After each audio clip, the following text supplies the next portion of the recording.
Muy bien, vamos a leer la lectura bíblica que está ahí en Primera de Juan, desde el comienzo de esa carta.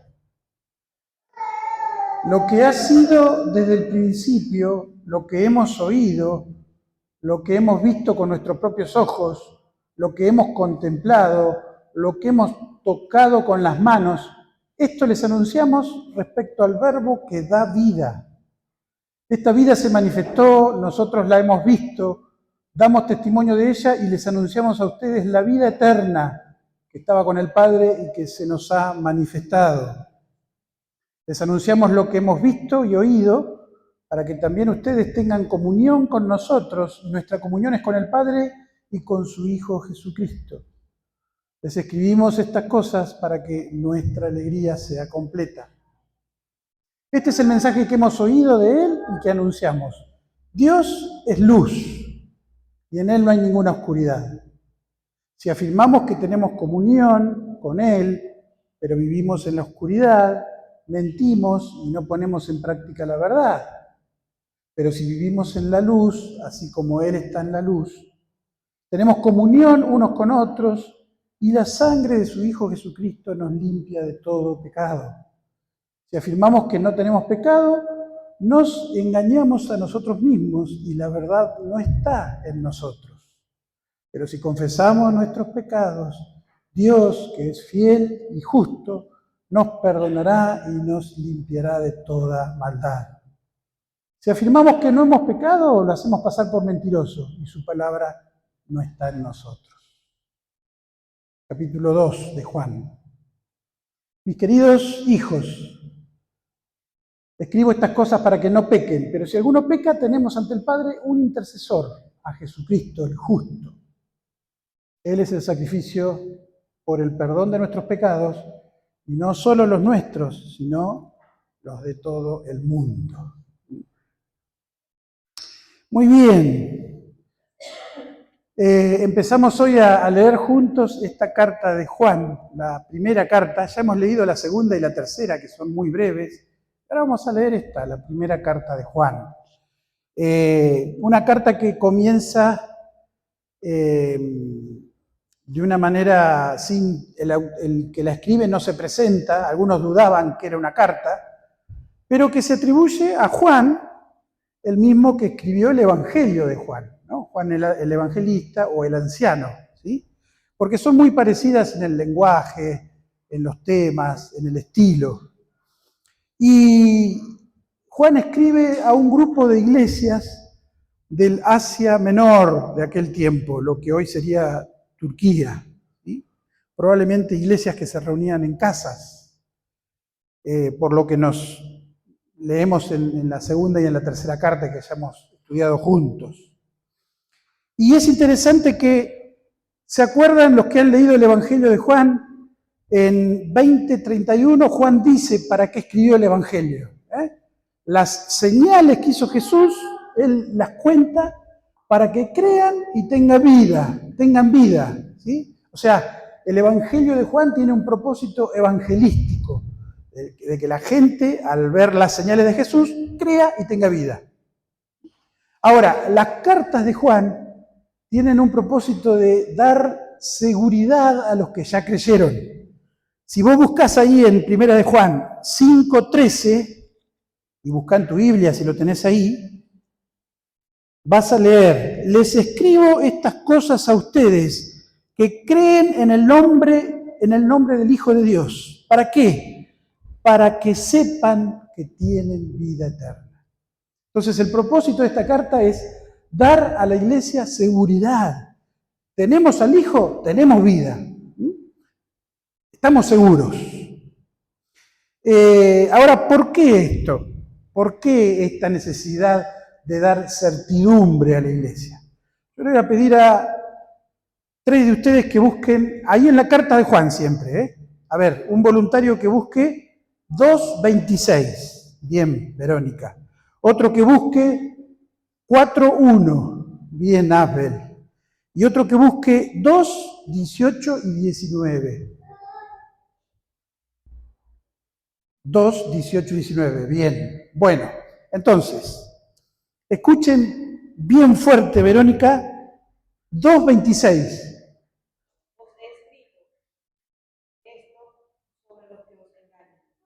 Ajá, Juan está escribiendo, ¿por qué? Porque hay gente que engaña. Muy bien. Ahora vamos a 4:1. Queridos hermanos, no crean cualquier espíritu, no sometan a prueba para ver si es de Dios, porque han salido por el mundo muchos falsos profetas. Ajá, en el mundo hay muchos falsos profetas, engañan, falsos profetas, y bien fuerte, 2:18 y 19. Queridos hijos, llegó la última hora. Ustedes han oído que el anticristo viene. Ya han surgido muchos anticristos. Por eso sabemos que la última hora ha llegado. Esas personas salieron de nuestras iglesias, pero en realidad nunca fueron parte de nosotros. De haber sido así, se habrían quedado con nosotros. Al irse, demostraron que no eran parte de nosotros. Muy bien, ¿escucharon? Entonces hay gente que engaña, ¿qué más hay? Falsos profetas, y hay anticristos. En la misma, están todos en la misma bolsa, son distintos términos de referirse al mismo grupo que, ¿de dónde surgieron? De adentro de la iglesia, pero se fueron y llevaron a un grupo con ellos, con enseñanzas erradas. ¿Sí? Entonces Juan escribe a los que quedaron. Los que se fueron, al irse, evidencian que nunca habían creído genuinamente. Estaban buscando alguna otra cosa y se fueron con enseñanzas erradas, con herejías. Y los que quedaron, Juan los está afirmando para decirles, bueno, compárense y van a ver que ustedes tienen las marcas de que realmente tienen seguridad. ¿Y cuáles son esas marcas de la seguridad? Esas tres que vemos ahí.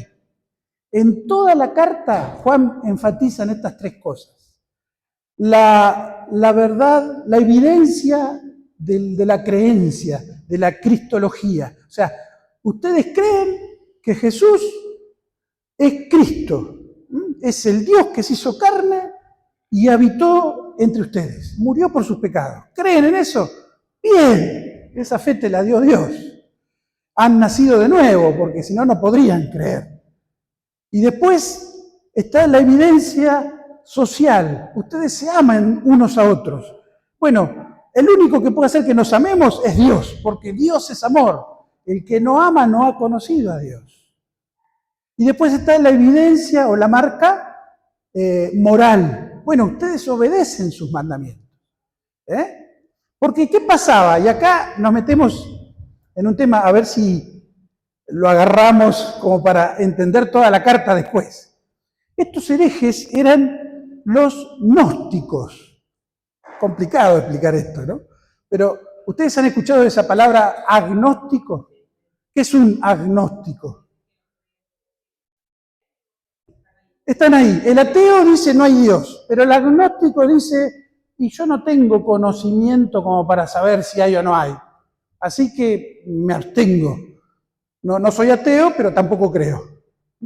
Porque gnosis significa conocimiento. Entonces el agnóstico no tiene un conocimiento para creer. Ahora, los gnósticos sí tenían un conocimiento, o ellos decían que tenían un conocimiento especial, y era como una mezcolanza que tenían de cristianismo, más filosofía, más intelectualismo, más esoterismo, una mezcolanza rara.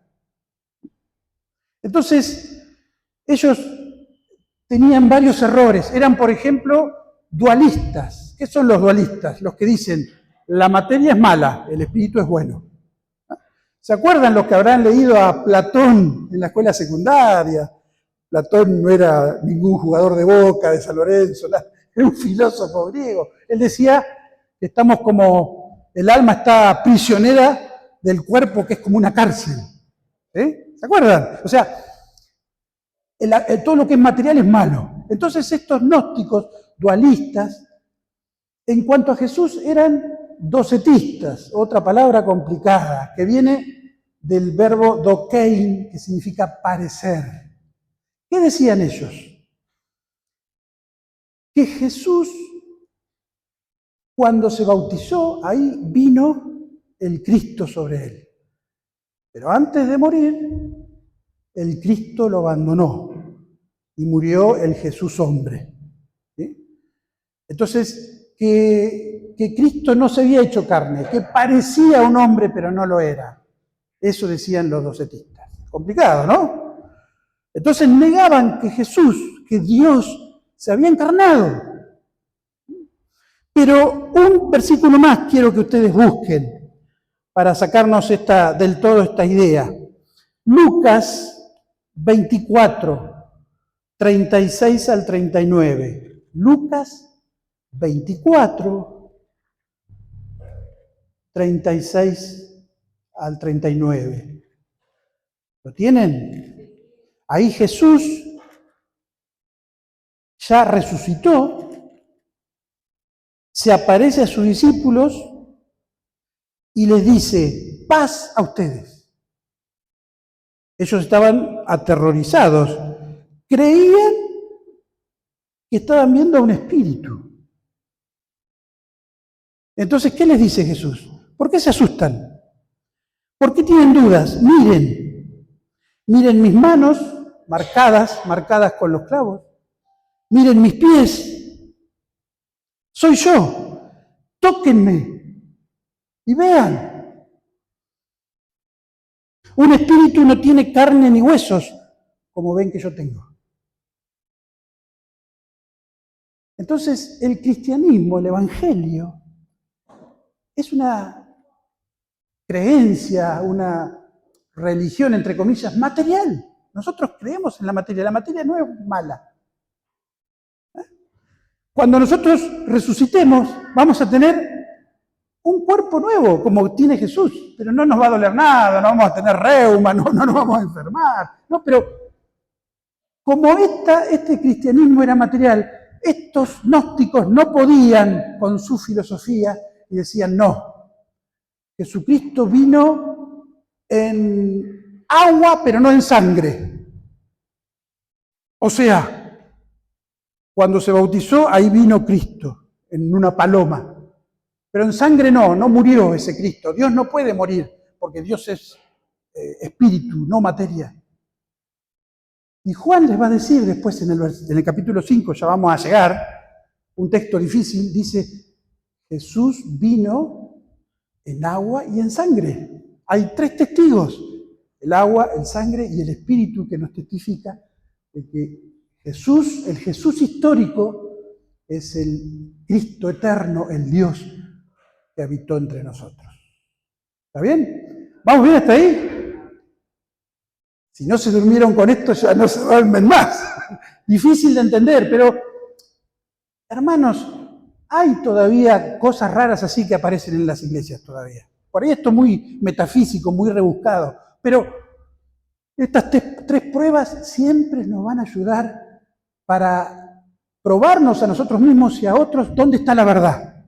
El que cree correctamente sobre Jesús. Ustedes saben que las sectas no creen correctamente sobre Jesús. Los mormones creen que Él fue un semidios. Los testigos de Jehová creen que Él no es Dios. Bueno, creer lo correcto sobre Jesús, el amor y la obediencia también son marcas del Evangelio. ¿Está bien? Muy bien, entonces, vamos a leer de nuevo los 4 primeros versículos. Y hoy nos vamos a quedar acá nomás. ¿Está? Dice, ¿lo leemos todos juntos bien fuerte? Vamos.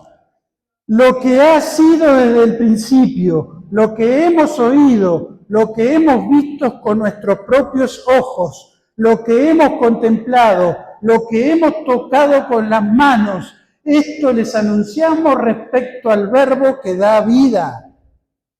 Esta vida se manifestó, nosotros la hemos visto, damos testimonio de ella, les anunciamos a ustedes la vida eterna que estaba con el Padre y que se nos ha manifestado. Les anunciamos lo que hemos visto y oído, para que también ustedes tengan comunión con nosotros, y nuestra comunión es con el Padre y con su Hijo Jesucristo. Les escribimos estas cosas para que nuestra alegría sea completa. Muy bien. un pantallazo de esto que leímos, dos palabras clave acá, anuncio y resultados. Lo que hace Juan acá en su introducción a la carta es darnos un anuncio poderoso que tiene sobre nosotros resultados poderosos. ¿Cuál es el anuncio? El anuncio es que el Jesús de la historia es el Cristo eterno, que vino por nosotros. Y fíjate lo que podemos decir sobre ese anuncio. Lo primero que podemos decir es que de este anuncio los apóstoles fueron testigos presenciales. Por eso fíjate cuánto enfatiza Juan en los sentidos, la vista, el oído, el tacto, y después redobla, dice, lo hemos contemplado. Contemplar es más que ver, es ver y analizar, estudiar, reflexionar. Entonces imagínense a los que estuvieron con Jesús. Ellos escucharon las enseñanzas de Jesús.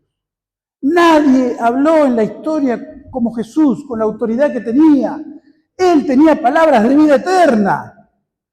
Ellos vieron a Jesús, lo vieron caminar sobre las aguas, lo vieron que una vez había enseñado, la gente se entusiasmaba escuchándolo, se hizo de noche, y bueno, uno le dijo, bueno, déjalos que vayan a la casa, deben tener hambre.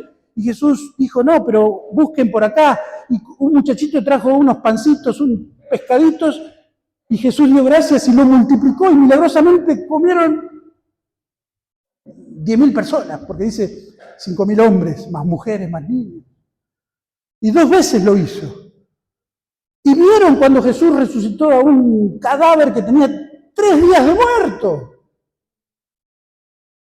Escucharon, lo vieron, lo contemplaron y como leímos en Lucas, lo tocaron. Después de resucitado, lo tocaron. Incluso había uno medio agnóstico entre los discípulos. ¿Se acuerdan? Tomás. Y una vez Jesús se apareció sin Tomás presente. Y Tomás dijo, bueno, cuando los demás le contaban, yo lo tengo que tocar para creer. Y cuando volvió a aparecerse Jesús, lo tocó y lo adoró. Entonces, esto es importante, porque a veces la gente nos dice, bueno, la Biblia la inventaron los hombres. ¿No? Y uno a veces dice, bueno, sí, la escribieron los hombres. Por supuesto, no la van a escribir extraterrestres. Pero hombres que Dios los inspiró y que lo que ellos hicieron es hacer un reporte de algo que vieron. Son testigos presenciales. Por eso dice en algún momento, testificamos esto. Son testigos, lo vieron. Les anunciamos los que hemos visto y oído. Dice John Stott, mirá lo que dice de Juan. Juan recibió una comisión y proclama el Evangelio con autoridad. Porque el mensaje cristiano no es una especulación filosófica, no es una sugerencia tentativa, no es una modesta contribución al pensamiento religioso, sino que es una afirmación dogmática de aquellos cuya experiencia y comisión los califican para hacerla, para hacer esta afirmación. ¿Se entiende lo que dice Stott? O sea, nadie puede a vos negarte una experiencia. Si vos dijiste que tuviste fiebre, nadie puede decir, mentira. O sea, vos estás diciendo que tuviste fiebre porque tuviste fiebre. ¿Quién puede ir contra tu experiencia? Bueno, acá los apóstoles, y Juan, fíjate que habla en plural, les anunciamos, porque está hablando en nombre de los apóstoles, ya todos habían muerto y quedaba él nomás, como representante de los discípulos de Jesús. Y él dice, les anunciamos a Jesús, porque lo hemos visto, somos testigos de él. Algo más sobre este anuncio. Este anuncio trata del verbo de vida. Y ahí el vocabulario es parecido al Evangelio de Juan. ¿Se acuerda cómo empieza el Evangelio de Juan? En el principio era el verbo, y el Verbo estaba con Dios, y el Verbo era Dios. Todas las cosas fueron creadas por Él.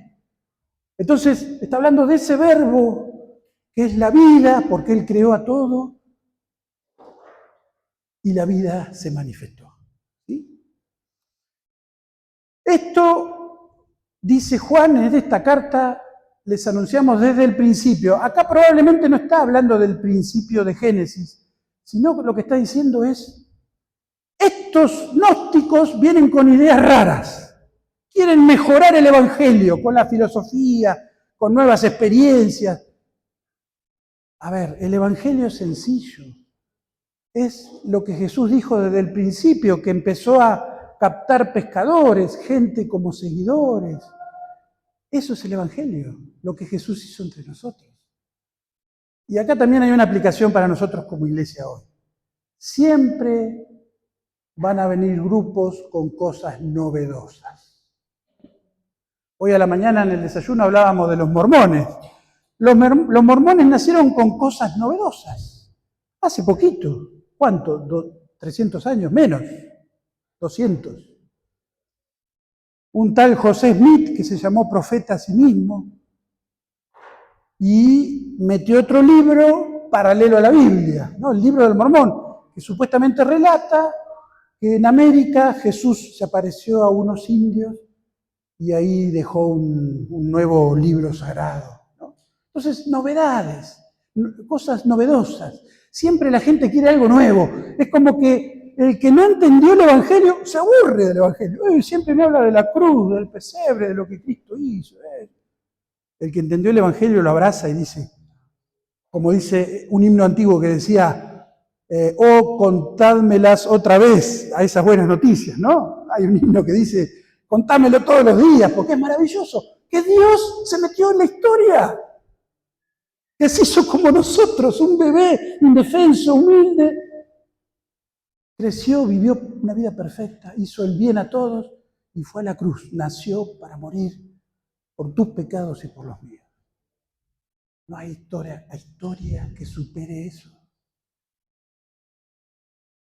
Pero los que nunca creyeron en eso, los que salen de nosotros y evidencian que nunca fueron de nosotros, inventan algo que sea más amarillo para el oído, ¿no? Así que estamos entendiendo un poquito de qué se trata esa carta. Juan dice, acá hay un anuncio poderoso.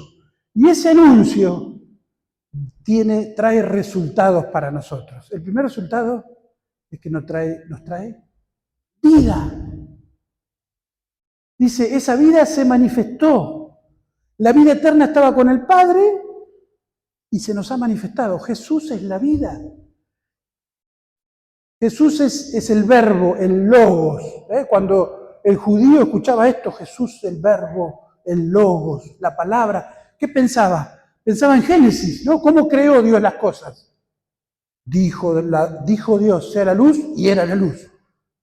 Dijo Dios, sea el día y la noche, y era el día y la noche. O sea, Dios decía, y por su palabra las cosas eran hechas. Bueno, Jesús es la palabra de Dios, el agente creador del Padre. Jesús es el creador con el Padre. Por medio de Él todo fue hecho. Y si vos tenés vida, te la dio Dios, te la dio Jesús. Todos los días tenemos que agradecerle, gracias Señor por esta vida. Y esa vida se metió en el tiempo, en el espacio hace 2000 años, para darte vida a vos. Y acá algo técnico otra vez, perdoname que hoy estoy medio pesado con esto, pero en el griego hay dos palabras para vida. Bios, con B larga, que es la vida biológica. Y zoe, con Z, zoe, algunos ponen el nombre así a una hija, que es la vida, la esencia de la vida. Bueno, todos cuando nacemos tenemos bios, vida natural, ¿no es cierto? Crecemos, la mujer tiene el regalo de Dios de reproducirse, trabajamos, envejecemos, comemos, morimos. Esa es la vida bios, física. Pero solamente la vida verdadera, el Zoe, lo puede dar Jesús. Jesús una vez orando, ¿se acuerdan que dijo? Esta es la vida verdadera, que te conozcan a ti, el Dios verdadero, y a Jesucristo a quien has enviado. Esa es la vida eterna. Entonces, el primer resultado de que el Verbo vino es, el primer resultado de este anuncio es que tenés vida. ¿Tenés al Hijo? ¿Crees en Jesús? Vos tenés vida para siempre. Tenés vida verdadera. También tenés comunión. Dice, les escribimos esto para que tengan comunión con nosotros. Y nuestra comunión es con el Padre y el Hijo. El Espíritu Santo nos da esta comunión. Es decir, vos podés ser muy de izquierda política y el otro puede ser muy de derecha política, pero los une Cristo, que es mayor que cualquier postura política. Tenemos comunión, koinonía. Y tenemos comunión con el Padre. El único que te da comunión con el Padre es el Hijo. ¿Sí? Cuando crees al anuncio del Hijo de que vino y murió por vos, al Evangelio, recibís esa comunión. ¿Está bien? Tenemos comunión, tenemos vida y tenemos... bueno, acá algo más sobre la comunión. Mirá lo que dice este autor. La comunión cristiana es triangular. Mi vida en comunión con Cristo. Tu vida en comunión con Cristo. Y mi vida en comunión con la tuya. ¿Ah? Entonces nosotros estamos en comunión, vos estás en comunión con Cristo, yo con Cristo, entonces Cristo nos une. La unión mística, misteriosa, espiritual que disfruto con Cristo es el adhesivo que mantiene a la iglesia junta. Podemos, como iglesia, no estar de acuerdo en un montón de cosas, incluso en cosas de la Biblia. No, que yo creo en los dones espirituales y algunos no creen en todos los dones, no importa. Podemos tener diferencias de opinión con otras denominaciones, pero nos une Cristo. Ahora, no puedo tener esa comunión con alguien que niega a Cristo. ¿Está bien? O sea, la cristología es el núcleo de nuestra identidad como cristianos. ¿Vamos bien hasta ahí? Muy bien. ¿Y el otro resultado, el último, cuál es? El gozo, el gozo. Les escribimos esto para que nuestra alegría o nuestro gozo sea completo. Es decir, ¿qué es el gozo? ¿Estamos siempre riéndonos? Aunque nos va mal.